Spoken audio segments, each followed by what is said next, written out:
5 साल पहले जब गॉडजिला ने सैन फ्रांसिस्को में मूटो मॉन्स्टर्स को हरा दिया था, उस दिन के बाद दुनिया कभी पहले जैसी नहीं रही। अब हर इंसान को यकीन हो चुका है कि इस जमीन पर सिर्फ हम ही नहीं रहते, बल्कि हमसे भी कई गुना बड़े और पुराने मखलूक भी मौजूद हैं। इन्हें टाइटन्स कहा जाता है। कुछ लोग इनसे नफरत करते हैं, कुछ इनसे डरते हैं और कुछ लोग समझते हैं कि यही टाइटन्स इस धरती के असल हुक्मरान हैं। इसी वजह से एक सीक्रेट ऑर्गेनाइजेशन जिसका नाम मोनार्क है, दिन रात इन टाइटन्स पर रिसर्च कर रही होती है। मोनार्क ने दुनिया के मुख्तलिफ हिस्सों में सीक्रेट बेसेस बना रखे होते हैं, जहां हर बेस के अंदर एक न एक टाइटन को मॉनिटर किया जा रहा होता है। लेकिन ये सिर्फ शुरुआत थी, असली तूफान अभी आना बाकी था। कहानी हमें ले जाती है चाइना के घने जंगल में, जहां मोनार्क का एक बहुत ही सीक्रेट रिसर्च स्टेशन बना हुआ होता है। ये स्टेशन जमीन के नीचे छुपा हुआ है। यहाँ दुनिया का एक बहुत ही अजीब और खूबसूरत टाइटन कैद है। ये कोई डरावना मॉन्स्टर नहीं, बल्कि एक बहुत ही खूबसूरत रोशनी से चमकने वाला लार्वा है। इस टाइटन का नाम है मोथरा। साइंटिस्ट्स उस पर रिसर्च कर रहे होते हैं। उन्हीं साइंटिस्ट्स में से एक होती है डॉक्टर एमा रसल और उनकी छोटी बेटी मैडिसन। एमा सिर्फ साइंटिस्ट नहीं, बल्कि टाइटन्स की साइकोलॉजी को भी समझती है। उन्होंने एक खास डिवाइस बनाई होती है जिसका नाम है ऑर्का। ये मशीन टाइटन्स की बायो अकूस्टिक फ्रीक्वेंसीज को कॉपी कर सकती है। सीधी जुबान में ये मशीन टाइटन्स से बात करने की कोशिश करती है। कभी उन्हें शांत करती है और कभी इनकी तवज्जो अपनी तरफ खींच लेती है। एक दिन साइंटिस्ट्स मोथरा के एग को ऑब्जर्व कर रहे होते हैं। अचानक एग टूटना शुरू हो जाता है। सब लोग घबरा जाते हैं। थोड़ी ही देर में एक बहुत बड़ा लार्वा बाहर निकलता है। उसकी चीख पूरे बेस में गूंज उठती है। सिक्योरिटी गार्ड्स फौरन अपनी गन्स निकाल लेते हैं, लेकिन एमा सबको रोक देती है। वो ऑर्का एक्टिवेट करती है। मशीन से एक अजीब सी फ्रीक्वेंसी निकलती है और हैरत की बात, मोथरा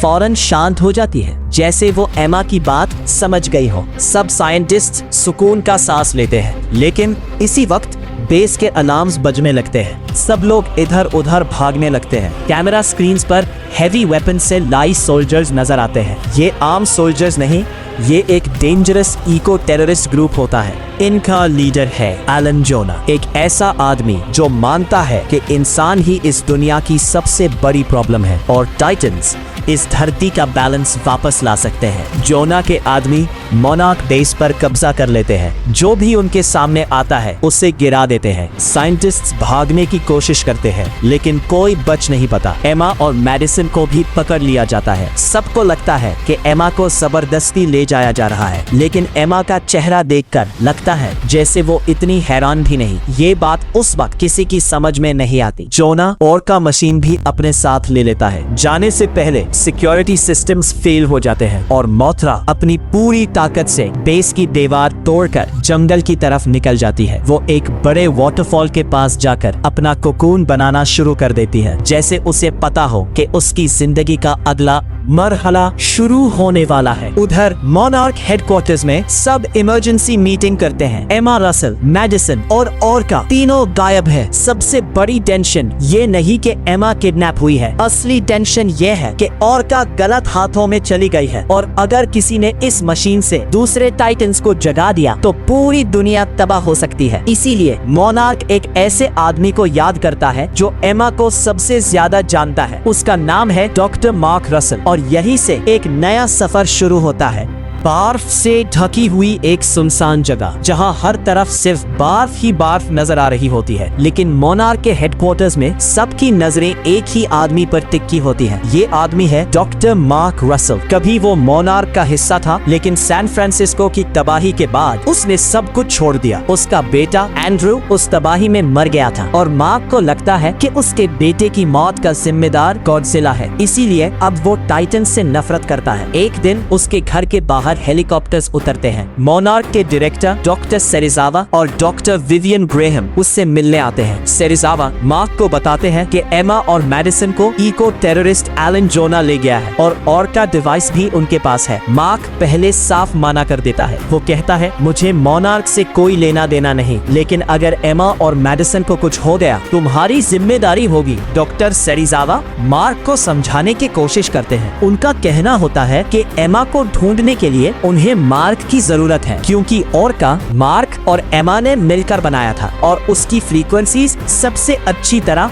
मार्क ही समझता है। कुछ देर सोचने के बाद मार्क मजबूरी में हाँ कर देता है। फिर सब लोग Monarch a flying command centre USS Argo में सवार हो जाते हैं। ये एक बहुत ही एडवांस्ड एयरक्राफ्ट होता है जो पूरी दुनिया में टाइटन्स को ट्रैक करता रहता है। अंदर बड़े बड़े स्क्रीन्स पर दुनिया भर के सीक्रेट मोनार्क आउटपोस्ट दिखाए जा रहे होते हैं। हर आउटपोस्ट के नीचे एक स्लीपिंग टाइटन मौजूद होता है। मार्क ये सब देखकर हैरान रह जाता है। उसे अंदाजा होता है कि दुनिया उसकी सोच से कहीं ज्यादा खतरनाक है। इसी दौरान साइंटिस्ट ओरका का सिग्नल ट्रेस करते हैं। सिग्नल सीधा एंटार्क्टिका से आ रहा होता है। सब लोग समझ जाते हैं कि एलन जोना का अगला निशाना कोई बहुत ही बड़ा टाइटन है। मार्क फौरन कहता है ये मोथरा नहीं है, ये लोग किसी और चीज के पीछे है। उसका अंदाजा बिल्कुल सही निकलता है। कुछ घंटों बाद यूएसएस आर्गो एंटार्क्टिका पहुंच जाता है। यहाँ मोनार्क का आउटपोस्ट 32 बना हुआ होता है। ये आउटपोस्ट हजारों साल पुरानी बर्फ के नीचे कैद एक अजीब मखलूक की हिफाजत कर रहा होता है। मोनार्क ने उसका नाम रखा है मॉन्स्टर जीरो, लेकिन किसी को नहीं पता कि असल में ये कौन है। जब मोनार्क की टीम बेस के अंदर दाखिल होती है तो हर तरफ फायरिंग शुरू हो चुकी होती है। एलन जोना के मर्सनरीज पहले ही बेस पर कब्जा कर चुके होते हैं। मार्क एमा को देख लेता है। वो जोर से उसका नाम पुकारता है, लेकिन हैरानी की बात ये होती है कि एमा मदद मांगने के बजाय खुद एलन जोना के साथ खड़ी होती है। मार्क को यकीन ही नहीं आता। उससे लगता है शायद एमा को धमकी दी गई है, लेकिन अगला लम्हा सब कुछ बदल देता है। एमा अपने हाथ में ओरका उठाती है और उससे एक्टिवेट कर देती है। एक अजीब सी फ्रीक्वेंसी पूरे आउटपोस्ट में गूंज उठती है। फिर बर्फ के नीचे से एक जबरदस्त गरज सुनाई देती है। पूरा बेस जोर जोर से हिलने लगता है। बर्फ टूटना शुरू हो जाती है। साइंटिस्ट चीखने लगते हैं, सिक्योरिटी गार्ड्स भागने लगते हैं और फिर हजारों साल पुरानी बर्फ हट जाती है। सबसे पहले एक बहुत लंबी गर्दान बाहर निकलती है, उसके बाद दूसरी और फिर तीसरी। सब लोग खौफ से जम जाते हैं। उनके सामने 3 सारों वाला एक अजीम ड्रैगन खड़ा होता है। ये है किंग गिदोरा। उसकी आंखों में इंसानों के लिए कोई रहम नहीं होता। वो पहली ही सांस के साथ अपनी ग्रेविटी बीम्स चला देता है। नीली बिजली जैसी एनर्जी कई सोल्जर्स को पल भर में उड़ा देती है। बेस के अंदर अफरा तफरी मच जाती है। ग्राहम अपनी टीम को बचाने की कोशिश करती है, लेकिन गिदोरा उन पर हमला कर देता है। सब लोग जान बचाकर भागते हैं। इसी वक्त समुंदर के नीचे एक पुराना बादशाह ये सब महसूस कर लेता है। गॉडजिला जैसे ही गिदोरा की अल्फा फ्रीक्वेंसी पूरी दुनिया में फैलती है, गॉडजिला सीधा एंटार्क्टिका की तरफ चल पड़ता है। मोनार्क के रेडार पर एक तेज रफ्तार सिग्नल नजर आता है। डॉक्टर सेरिजावा मुस्कुराते हुए कहते हैं वो आ रहा है। कुछ ही लम्हों बाद बर्फ के नीचे से एक जबरदस्त धमाका होता है और गॉडजिला पूरी ताकत के साथ बर्फ तोड़कर बाहर निकल आता है। एक तरफ 3 सरों वाला गिदोरा, दूसरी तरफ धरती का बादशाह गॉडजिला। दोनों एक दूसरे को घूरते हैं जैसे दोनों हजारों साल पुरानी दुश्मनी को याद कर रहे हों। बगैर किसी इंतजार के गॉडजिला सीधा गिदोरा पर हमला कर देता है। दोनों टाइटन्स की टक्कर से पूरा एंटार्क्टिका कांप उठता है। गॉडजिला गिदोरा की एक गर्दन पकड़कर उसे बर्फ पर दे मारता है, लेकिन गिदोरा भी कमजोर नहीं। उसके तीनों सर अलग अलग दिशा से हमला करते हैं। हर तरफ बर्फ उड़ रही होती है, एक्सप्लोजन्स हो रहे होते हैं और मोनार्क की टीम सिर्फ इतना देख सकती है कि 2 अजीम टाइटन्स दुनिया की सबसे बड़ी जंग शुरू कर चुके हैं। आखिरकार गिदोरा अपने बड़े बड़े पर खोलता है और आसमान की तरफ उड़ जाता है। गॉडजिला उसका पीछा नहीं कर पाता, लेकिन उसकी दहाड़ साफ कह रही होती है ये जंग अभी खत्म नहीं हुई। मोनार्क की टीम मुश्किल से अपनी जान बचाकर यूएसएस आर्गो के अंदर। सब लोग इमरजेंसी मीटिंग करते हैं। मार्क गुस्से में एम्मा की वीडियो देख रहा होता है। तभी एम्मा का रिकॉर्डेड मैसेज स्क्रीन पर चल पड़ता है। वो कहती है हम इंसानों ने इस धरती को खुद तबाह किया है, जंगल खत्म कर दिए,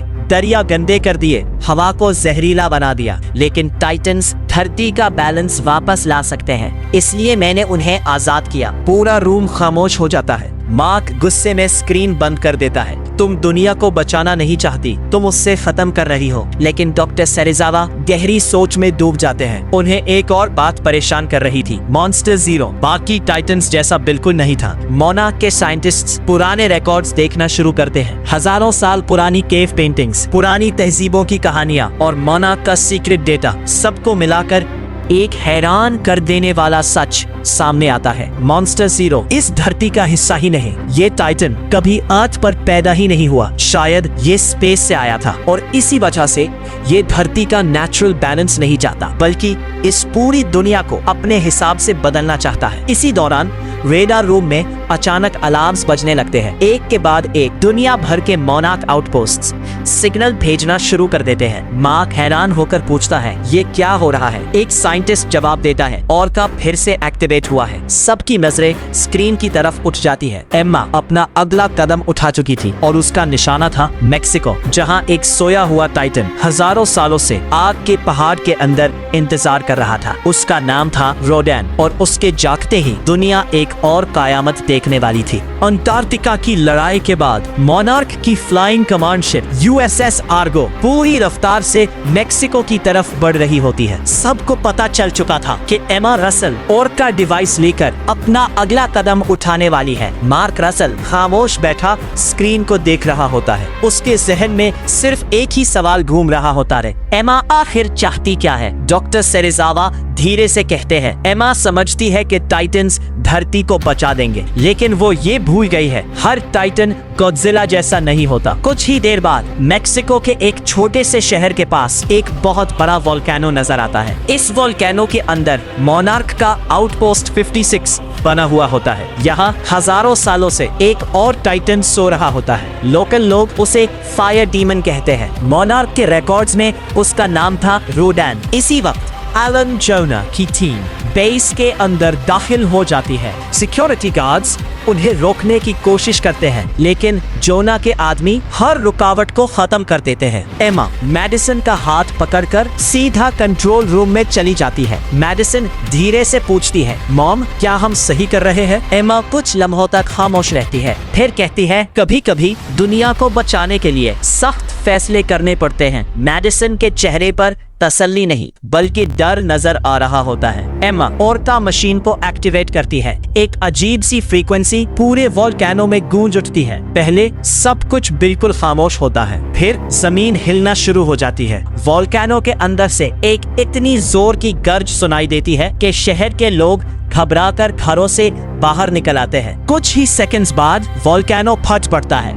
लाल गरम लावा आसमान की तरफ उछलता है। हर तरफ आग ही आग फैल जाती है और फिर उस आग के दरमियान से दो बहुत बड़े पर नजर आते हैं। एक अजीम मखलूक धीरे धीरे वोल्केनो के अंदर से बाहर निकलती है। उसका पूरा जिस्म जलती हुई चट्टानों की तरह चमक रहा होता है। उसके पर इतने बड़े होते हैं कि उनके हिलने से ही तेज हवा का तूफान उठ जाता है। ये था रोडैन। रोडैन अपनी पहली दहाड़ मरता है। उसकी आवाज किलोमीटर दूर तक सुनाई देती है। शहर के लोग जान बचाने के लिए भागने लगते हैं। कार्स सड़कों पर टकरा रही होती है, बिल्डिंग्स के शीशे टूटने लगते हैं और जब रोडैन पहली बार आसमान में उड़ता है तो उसके परों की शॉकवेव नीचे की इमारतों को हिला देती है। कई गाड़ियां उलट जाती हैं, बिजली के खंभे गिर जाते हैं। हर तरफ सिर्फ तबाही नजर आ रही होती है। यूएसएस आर्गो अब वोल्केनो के बिल्कुल करीब होता है। मार्क फौरन कहता है, हमें इसे शहर से दूर ले जाना होगा। मिलिट्री फाइटर जेट्स रोडन के करीब जाकर उस पर फायरिंग शुरू कर देते हैं, लेकिन ये उनकी सबसे बड़ी गलती साबित होती है। रोडन गुस्से से दौड़ता है और बिजली की रफ्तार से फाइटर जेट्स का पीछा करना शुरू कर देता है। एक जेट उसके पंजों का शिकार बन जाता है, दूसरा उसके परों की शॉकवेव से टूटकर गिर जाता है, तीसरा जेट रोडन की तेज रफ्तार के सामने टिक ही नहीं पाता।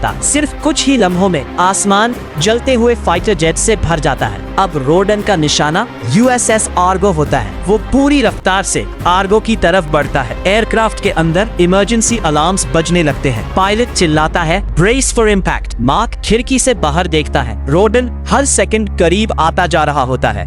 ऐसा लग रहा था कि अब आर्गो बच नहीं पाएगा, लेकिन तभी रेडार रूम से एक साइंटिस्ट जोर से चिल्लाता है, सर एक और अल्फा सिग्नल सीधा हमारी तरफ आ रहा है। सब स्क्रीन्स की तरफ देखते हैं। एक बहुत बड़ा तूफान तेज रफ्तार से मेक्सिको की तरफ बढ़ रहा होता है। डॉक्टर सेरिजावा गहरी सांस लेते हुए कहते हैं, वो आ गया, लेकिन ये गॉडजिला नहीं था, ये था किंग गिदोरा। और अब आसमान में दो टाइटन्स की टक्कर होने वाली थी।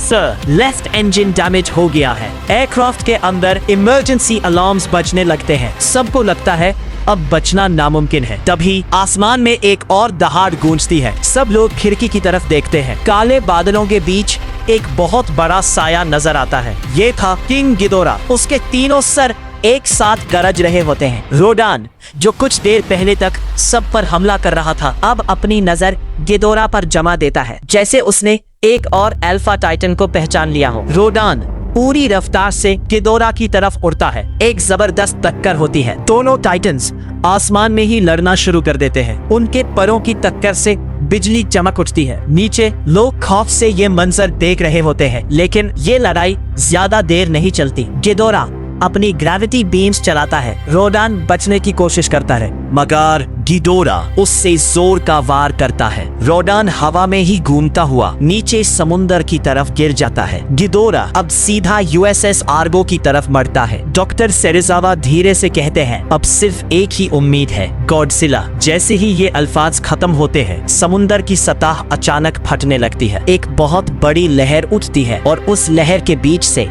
गॉडजिला पूरी ताकत के साथ बाहर निकलता है। उसकी दहाड़ पूरे समुंदर में गूंज उठती है। गिदोरा फौरन अपना रुख बदलता है। अब दोनों पुराने दुश्मन एक बार फिर आमने सामने खड़े थे। गॉडजिला बगैर वक्त जाया किए गिदोरा पर टूट पड़ता है। दोनों समुंदर के अंदर गिर जाते हैं। लहरें इतनी ऊंची उठती है कि मिलिट्री शिप्स हिलने लगते हैं। इस बार लड़ाई का मैदान समुंदर था और ये जगह गॉडजिला की ताकत का असल घर थी। पानी के अंदर गॉडजिला ज्यादा तेज था। वो गिदोरा को पकड़कर गहराइयों की तरफ खींच लेता है। गिदोरा पहली बार कमजोर नजर आता है। गॉडजिला उसकी एक गर्दन को मजबूती से पकड़ता है और पूरी ताकत लगाकर उसे जिस्म से अलग कर देता है। गिदोरा की कटी हुई गर्दन समुंदर में डूब जाती है। यूएसएस आर्गो के अंदर सब खुशी से चीख उठते हैं। मार्क कहता है, गॉडजिला जीत रहा है। डॉक्टर सेरिजावा के चेहरे पर मुस्कुराहट आ जाती है, लेकिन ये खुशी सिर्फ कुछ लम्हों की होती है। मिलिट्री के कमांडर्स एक बहुत खतरनाक फैसला कर चुके होते हैं। उनके पास एक एक्सपेरिमेंटल वेपन होता है जिसका नाम है ऑक्सीजन डिस्ट्रॉयर। ये ऐसा हथियार था जो पानी के अंदर हर जिंदा मखलूक से ऑक्सीजन छीन लेता था। इसका टेस्ट कभी पहले नहीं हुआ था, मगर अब मिलिट्री के पास कोई और रास्ता नहीं बचा था। मार्क चीखता है, नहीं, गॉडजिला अभी गिदोरा को हरा रहा है। लेकिन किसी ने उसकी बात नहीं सुनी। मिसाइल लॉन्च कर दिया जाता है। कुछ ही सेकंड्स बाद समुंदर के अंदर